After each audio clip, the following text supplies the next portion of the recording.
Hey guys, Michael Valentino from Crusader. Today in our handover tutorial video, we're going to be running you through the one most important thing that the police want to make sure is hooked up to your car. And that, my friends, is the TrailSafe by BM Pro. Now, there's a few variants of this. This is a breakaway unit, a TrailSafe unit, a quick battery brake release system, whatever they happen to want to call it nowadays from the various different sales.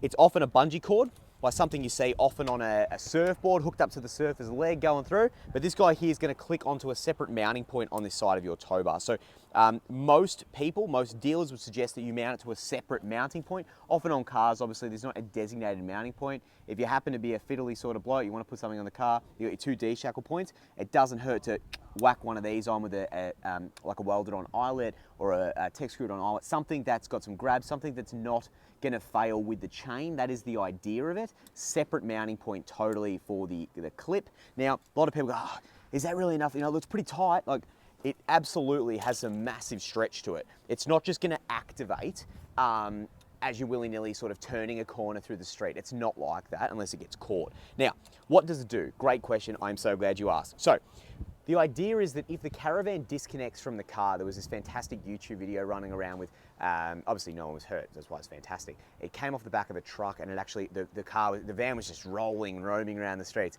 on the ring road, I think, in Victoria. So the idea is if this had been connected and when it disconnected from the truck, this pulls, the LED would start flashing and it would automatically send 12 volt, normally about 13.2 volts from the batteries directly to the Caravan brakes. So if it's disc brakes, same thing.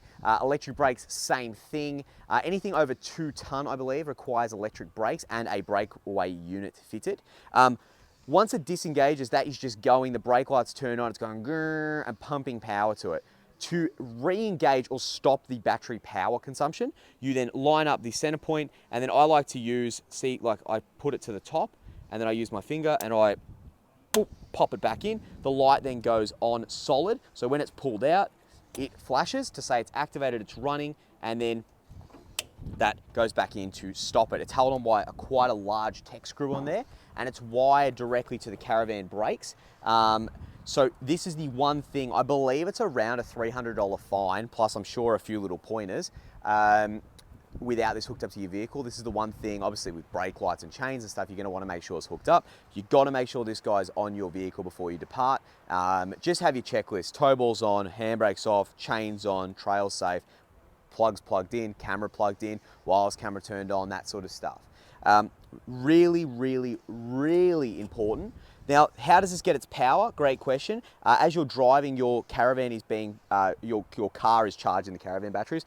This is sucking juice from the Caravan batteries. Now, sometimes because these things have so much intelligent software, just on that, sorry, there is no battery for this unit. It is hardwired to the Caravan batteries. So, with that said, it has a fuse. That fuse is located, depending on the system, normally housed in a little glass box that you push to the side, pull off.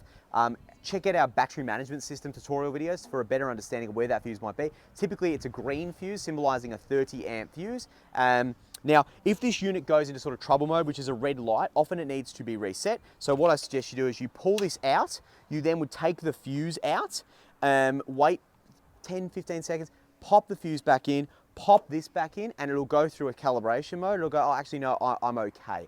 Very rare that it happens nowadays in the current configuration of the BMS, but it's something you want to look out for. In some of the later versions, also earlier versions, these actually had their own battery located inside of them. It was a 12-volt battery. I think it was about 15, 20 amps, something like that, located often inside the front boot or inside the tunnel boot, and that needs to be charged, which is normally topped up from the Caravan battery, but speak to your manufacturer or your Crusader agent at that time. I'm sure you're well aware of it, but it's something that gets checked during your servicing. This is absolutely necessary. You want to make sure the light's on before you travel, that everything's working, and you're completely safe and compliant on the road. Look out for your fellow caravanners. Check out another handover tutorial video, and we'll see you on the next one. Thank you, guys.